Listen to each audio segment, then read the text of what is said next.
Hi guys, welcome to Chit Chat Tuesday. I've got a couple of families I want to talk about this week, but let's start off with this week's Wankers of the Week. They may look familiar because they won it like 2 weeks ago. Not just because I couldn't be arsed changing the image, but because they're still dragging their 6 kids around the Arctic in minus 10 degrees, with the youngest 3 being under 4 or 5 years old, and one of them only being a few months old. So Creepy Chris was driving along in the van, and he managed to crash it into a pile of snow at the side of the road. Bearing in mind, this fucking idiot has said multiple times how experienced he is at driving in the snow. And they do have snow chains for the tyres, but for some reason doesn't think it's necessary to use them. Prick. It wouldn't surprise me if they did this on purpose just for the content. Then they had the kids sat for fucking hours while they waited for emergency services to come in a freezing cold van. They were told they weren't allowed to move, so they couldn't even put the coats on. I mean, accidents happen. That's not why they're the Wankers of the Week. This is the reason they've won the award. Creepy Chris Ingham got out of the van first with his camera. Went and sat in the warm fire engine so he could film the other kids getting everyone else out of the van. Is he taking the fucking piss? He sat there all cosy with his fucking camera whilst his daughter is carrying the baby. The baby doesn't have a fucking coat on. It's got a blanket wrapped round it, but doesn't have any shoes or socks on. It's got bare feet in these minus 10 degree temperatures. But it's alright because they've got some good footage for the channel. Absolute moronic behaviour. What's it going to take for them to take these poor kids home? They've been dragging them around the Arctic now for over a month. Stuck in this fucking van. 8 people in this van. Selfish as fuck parenting. They wanted to go to the Arctic, so they've dragged all the kids with them. Why could they not have waited until the kids were older? Probably because they wouldn't have got as many views. No one wants to watch them boring bastards on their own, driving round the snow in a van. The Ingham family parents are always going to put content before the kids, and it's fucking disgusting. Leading on to the next family, who are exactly the same, if not worse. It's the McFive Circus. It's mum, dad and 3 kids. I've covered this channel before. Honestly, they're one of the worst of the worst. This is mum, meth head Barbie here. She absolutely screams. Failed actress or dancer who wants to push the dreams onto the kids. Look at the fucking state of that. She genuinely thinks she can dance. She thinks she's doing something amazing there. She looks like crackhead Karen from down the road after she's been to Dodgy Dave's house for half an hour. No, bad dancing's not a crime, I know that. But what I can't fucking stand about this family is firstly, the way they make the kids perform. Like the youngest daughter, the one they call It. They are acting like a baby and performing stunts and stupid skits. But they do it on these high ropes. So in COVID, the mum trained to do like these silks, like what they use in the circus. And now the kids do it and all. And it's been a massive hit for their channel.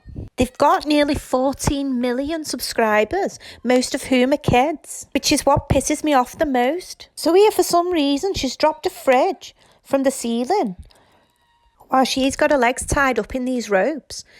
But if you just seen there was no safety mat underneath her. Her dad literally just put it there just before she did a fall. She could have fell at any fucking time to her death. While crackhead Karen stood there with a camera and dickhead dad's underneath. How fucking dangerous is that? But it's targeted towards kids. How many kids are going to copy this? See, this is another one. She's dropping a telly that's plugged in. It's attached to the tooth, apparently, of one of the brother. I'm hoping it's not actually attached to his tooth and it's just, like, put the string in his mouth. But how many kids are going to copy or try and copy something like this? They've just dropped a perfectly working telly off a balcony. She's up there again on these ropes. If something happens and she falls, she could easily die. Look again. Dad's dressed as fucking Squidward, which is a massive improvement from his real face, let's be honest. And look, even as she lands, the mat's not underneath her. Irresponsible as fuck. Yet they're targeting the videos towards kids. I've featured them before on my channel, and I've talked about the way that they've got them in leotards all the time, or swimwear. And they film them at fucking dodgy angles. They know what they're doing as well. This is what pisses me off. She's got nearly 14 million subscribers on her channel. She knows what kind of people watch this. It's little kids. And dirty old men who like watching little kids. That's it. That's the only people who are watching this channel, and she knows it. And she objectifies this kid even more by referring to it as it. She's absolutely despicable, this mother. I can't get my head round why you would put your kid at risk like this. If you had a look through the shorts videos on YouTube, all of them are screenshot where she's bound up in these circus silks with her legs wide open in a leotard. And it's indecent.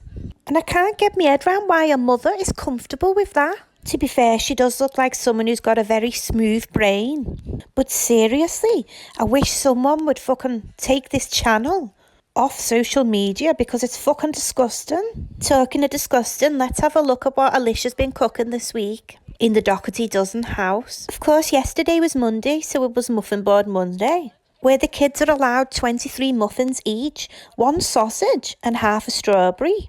It must be a special week though, because she's included salmonella muffins this time. She didn't cook them, so the kids have got like an extra surprise of raw egg when they bite into it. Look at this in a minute.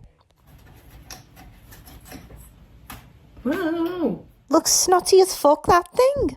It's not going to be the only thing that's runny when the kids have had that. They're going to be on the toilet all day. For dinner, she had that shitty mac and cheese that she always makes with cold peas. And then a snackety board, where they get a tiny cheese biscuit each. Lucky bastards. And one of them gets a blue Cheerio. Then at tea time, they had seafood broil. Yeah, the kid who'll only eat ketchup sandwiches is having this seafood broil. Look at the fucking water in that. It's fucking swimming. Maybe she thinks the shrimp is still alive. I don't know what it is now. People have been getting on at her because she locks a dog in a cage sometimes. So she's trying to convince everyone that she's an animal lover by being kind to the shrimp. Obviously, she's serving that with plain boiled rice and the thimble full of salad that she uses every time. Then they got a birthday cake made specially for the stalker in Australia, Auntie Lauren, who the kids have never met. They've got a cake made for someone who's not there and who is actively stalking the family. She's off her fucking head. I've got to hand it to her though, she's been working on it recently after last week's Fridgegate disaster where she showed she's a bit of a nutcase. She's decided to become all holier than thou again, dressing like Laura Ingalls. Woohoo! And she's trying to do a bit of damage control by focusing on some of the things a fan have called her out for, like not giving the kids chores. I'm not the only one who's been saying it. There's been a lot of people calling her out, saying the kids are never going to be responsible adults if she doesn't make them do any chores. So she's put this list out saying like this is the kids' chores and this is what they do on a regular basis.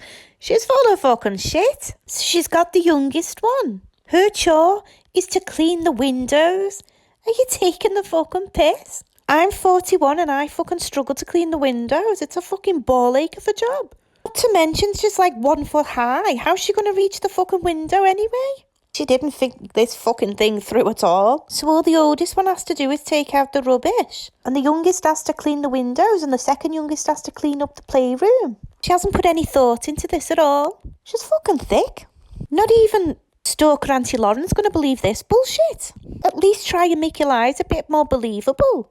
Side note, I stole this image offline because the names were already rubbed out and it just made it a bit easier. So I'm sorry if that's yours and I hope you don't mind me using it and thank you. And the same goes for this one and all. As someone's kindly circled refill medications and reorder medications on Alicia's Saturday routine because she's got to tell everybody. It's a really big job that she's got to refill all the medications because all the kids are so sick and ill and got so many things wrong with them. And she's a fucking super mum martyr, looking after these kids who need so much help and medication. And look at all these other jobs she's got to do, just her by herself. She's got this fucking obsession with everyone thinking that she does so much in a day.